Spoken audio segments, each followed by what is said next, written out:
Olá, pessoal, tudo bem? Feliz ano novo para vocês, tudo de bom, do fundo do coração, para todo mundo, muita saúde. Bem-vindos à Semana 7 de Língua Portuguesa. Não se esqueçam que nessa semana a gente tem a entrega do trabalho número 2, né, que é a resenha da peça de teatro do Ariano Suassuna, O Santo e a Porca. Então, entreguem aí. De literatura, a gente vai falar sobre literatura africana em língua portuguesa, de 5 países, né, lá da África. Vou começar, então, aqui a minha apresentação dos slides.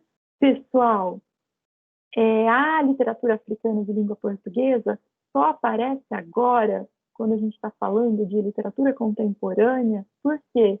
Porque a literatura africana de língua portuguesa, ela é contemporânea, né? Ela surgiu a partir das décadas de 1960 e 1970. Então, é uma coisa muito nova. E por ser uma coisa muito nova, eu, quando estava na escola, não estudei literatura africana de língua portuguesa, né? E, inclusive, eu, na faculdade de letras, também não tive nenhuma disciplina e não estudei nenhum autor de literatura africana de língua portuguesa.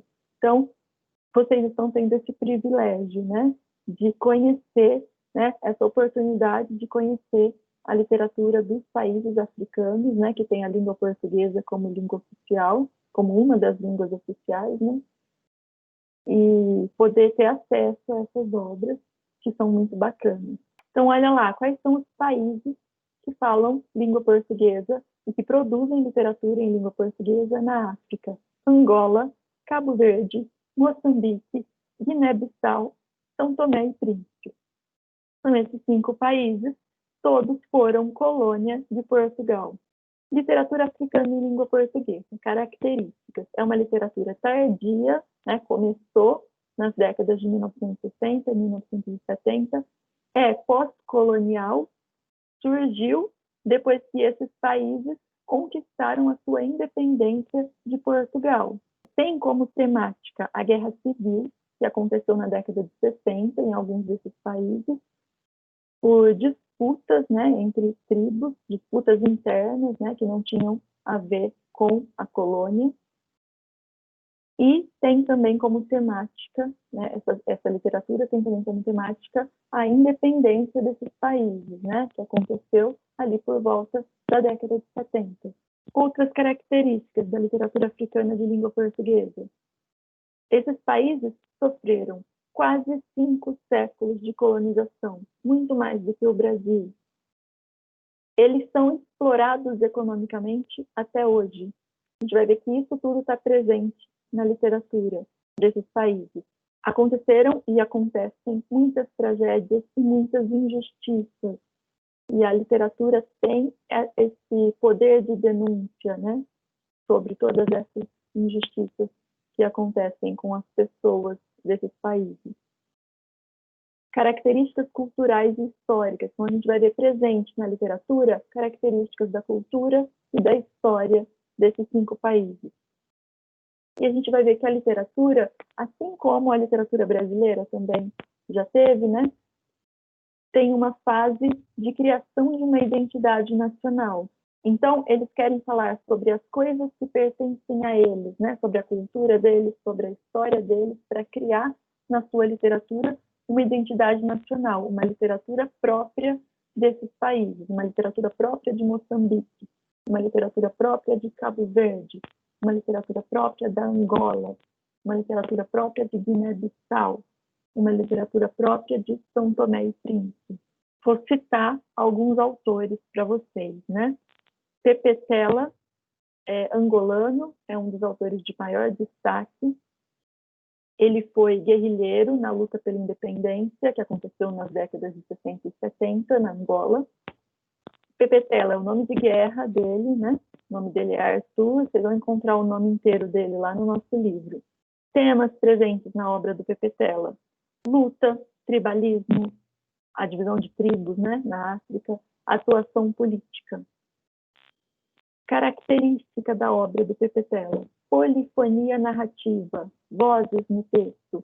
Vocês vão ver que nessa obra de destaque aqui, Mayombe, que é o nome de uma região na África, né, uma floresta lá em Angola, vocês vão ver que nesse livro existe polifonia narrativa. Você tem vários narradores, várias vozes que contam essa história, né? O narrador muda. Tem um narrador onisciente narrando a história, de repente muda para um dos guerrilheiros contando a sua história em primeira pessoa, ou outro guerrilheiro contando alguma história em terceira pessoa. Então você tem essa existência de várias vozes narrando, com diferentes pontos de vista, com diferentes sensações e sentimentos, né? Com diferentes visões dessa luta pela independência, né? Então, esse livro, Mayombe, conta a história da luta pela independência, né? Dos guerrilheiros de Angola. Essa é a temática desse livro, Mayombe. Bom, pessoal, então a gente vai ver aqui um trechinho do Mayombe, que é a obra do Pepe Tela, que está na lista da FUVEST, né? Já faz aí uns anos. Vocês conseguem ler esse livro em PDF. Ele tem, como eu falei para vocês, essa mudança de narradores. Um grupo de guerrilheiros resolve se voltar contra os portugueses. E eles se sentem usados, né? A terra deles só é usada para dar lucro para a colônia, e eles nunca vão conseguir prosperar dessa forma. Então, um grupo de guerrilheiros resolve se voltar contra os portugueses. Mas eles, além de se voltarem contra os portugueses, eles precisam convencer a população de que eles estão fazendo alguma coisa que é boa para o país, que é boa para o povo, porque os portugueses estão sempre tentando colocar a população contra esses guerrilheiros, né? Então aqui a gente tem uma cena de ação, né, de um combate em que os guerrilheiros invadem aí um acampamento português e conseguem matar alguns inimigos, né? Os outros disparavam agora furiosamente, visando as árvores. Tinham ficado muitos vivos. Era impossível passar ao assalto. Sem Medo, é o nome de um dos guerrilheiros, deu ordem de retirar. Era o mais difícil. As balas silvavam acima das cabeças, cortando os ramos ou cravando-se nos troncos das árvores. Milagre, que é o nome de outro guerrilheiro, expondo-se perigosamente, bazucou uma moita donde vários inimigos faziam fogo nutrido. A ação de Milagre fez parar o fogo inimigo e os guerrilheiros aproveitaram para recuar, rastejando até ficarem ao abrigo dos tiros adversários. Grande combatente esse Milagre, pensou Sem Medo enquanto rastejava. A 10 metros do sítio onde se encontravam, já puderam erguer-se um pouco e afastarem-se, pois tinham árvores interpostas. Os soldados colonialistas aumentaram o volume de fogo. Os guerrilheiros recuaram até o ponto de encontro. Então, vejam, a gente tem aqui a guerra entre os portugueses e os guerrilheiros angolanos, né? E de uma forma, então, com ritmo, né? Com ação, com muitas coisas acontecendo, a gente imagina tudo isso, né? Lendo, e de uma forma poética, né? A gente tem, por exemplo, fogo nutrido, as balas silvavam acima das cabeças. Você tem os tiros contra as árvores, visando as árvores, né? Então, você tem uma forma aqui de dizer que é literária. E veja, você tem a história contada por um dos guerrilheiros, né? O autor é o Pepe Tela, que foi um guerrilheiro, e os personagens que estão contando essa história são guerrilheiros. Então, você tem a história sendo contada um pedaço pelo Sem Medo, um pedaço pelo Milagre, e eles vão contando o ponto de vista deles, inclusive com algumas diferenças. Então, é um romance aí de bastante ação, bem interessante, indico para vocês. Próximo autor que eu vou destacar é o Mia Couto, que é de Moçambique. Características, então, do Mia Couto: misticismo folclórico, luta anticolonialista, recriação artística da oralidade, com influência do Guimarães Rosa, e a obra de destaque Terra Sonâmbula. Então, a gente vai ver aqui a guerra civil, tematizada, por exemplo, no romance Terra Sonâmbula, que aconteceu, a guerra civil que aconteceu em Moçambique. E a gente vai ter, assim como a gente viu no Guimarães Rosa, a gente vai ter neologismos aqui na obra do Mia Couto. Então, ele cria palavras para dar um sentido expressivo a essas palavras, né? A gente vai ver agora num exemplo, num trechinho, né, de Terra Sonâmbula, que eu coloquei aqui no próximo slide. Na verdade, são 3 trechinhos, né, que estão em momentos diferentes do livro. De imediato, centenas de pessoas se lançaram em todo tipo de embarcações, das pequenas às mais mínimas, para assaltarem o navio naufragado, a fim de se servirem das ditas chicalanidades. Então, veja, naufragado é naufragado de mau jeito, né? Chicalanidades também é um neologismo, né? Aqui do Mia Couto, que vai significar a coisas simples, banais, baratas, né? Então, vejam, as pessoas se lançavam em todo tipo de embarcação, ou seja, as pessoas queriam pegar alguma coisa para si, alguma coisa que pudesse alimentar, né? A gente vai ver fome aqui para baixo. Desde então, a situação só piorou, pois, consoante o secretário do administrador, a população não se comporta civilmente na presença da fome. Então, vejam, as pessoas estão com fome, as pessoas estão passando por uma situação de miséria. Então, elas se lançam nessa embarcação para pegar tudo que elas puderem que possa ser útil para alguma coisa, né? Então, muita gente insistia agora em voltar ao tal navio, pois lá sobrava comida que daria para salvar filhos, mães e uma africanidade de parentes.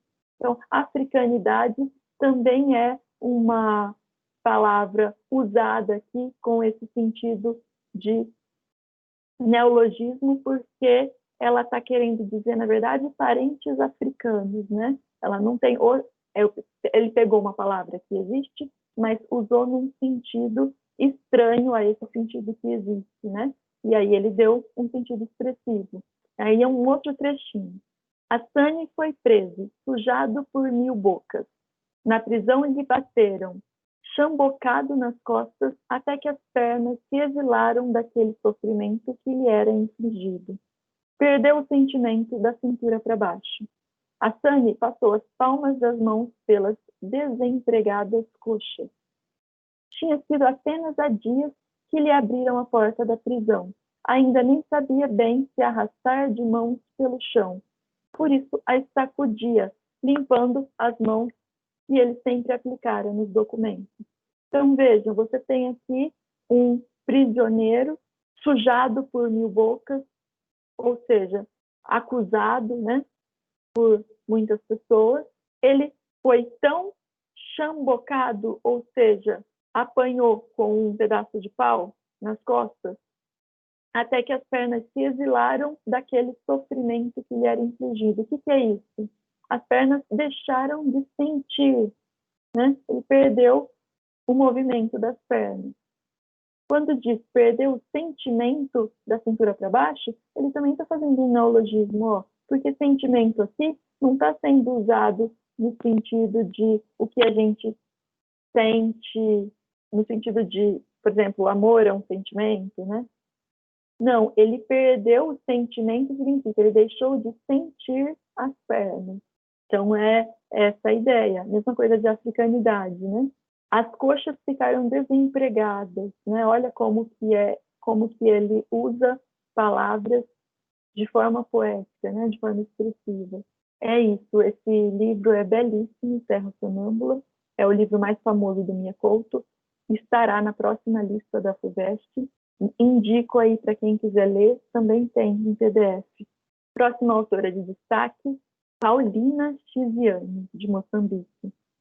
A Paulina tem origem humilde, trata de temas femininos, sempre com lirismo e humor. uma das temáticas, né, que a gente encontra na obra dela é a temática da poligamia, que é muito comum em Moçambique, né, é muito comum um homem ser casado com várias mulheres, em casas diferentes, em cidades diferentes, né? E essa obra de destaque, Miquete, uma história de poligamia, é exatamente sobre essa temática, né? E é um trechinho desse livro que eu trouxe aqui para mostrar para vocês. Esse livro conta a história da Rami e do seu marido, e a Rami descobre que o marido dela além dela, tem mais 5 esposas em Moçambique, né, em outras cidades. E ela, ao longo do livro, procura essas mulheres, né?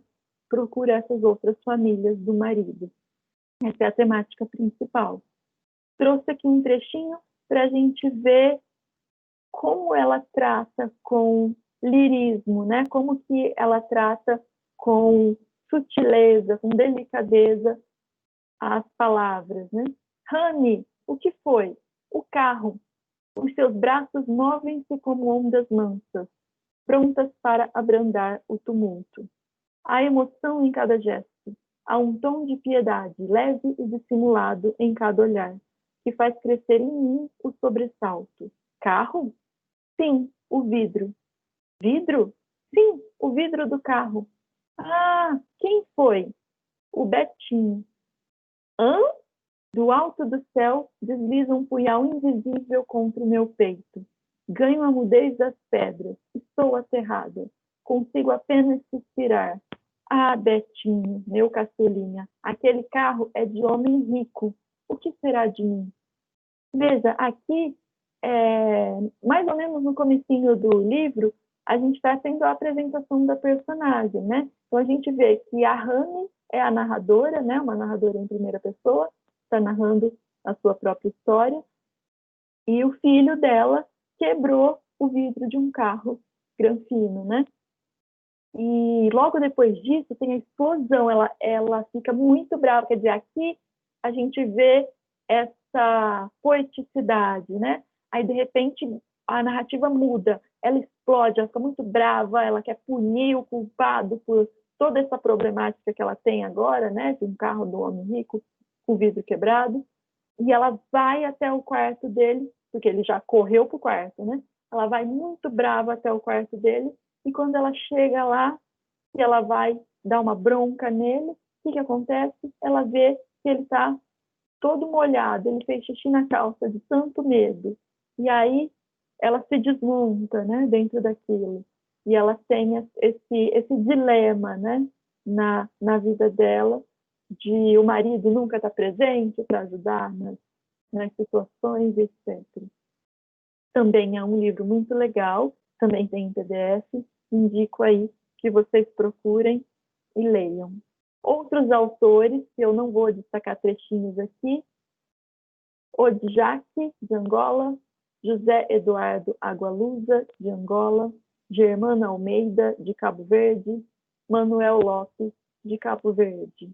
Outros autores, esses vocês vão encontrar poemas no nosso livro, né? Vocês vão ler os poemas lá do nosso livro. Conceição Lima, que é de São Tomé e Príncipe, Helder Proença, que é de Guiné-Bissau, Alda Lara, que é de Angola, Reinaldo Ferreira, que é nascido em Barcelona, na Espanha, mas produziu a sua obra em Moçambique, morou em Moçambique muitos anos, escreveu em língua portuguesa em Moçambique. Então, essas são as referências que eu usei para preparar essa aula. Bom, pessoal, é isso. Um beijo, estou à disposição para dúvidas. Tchau!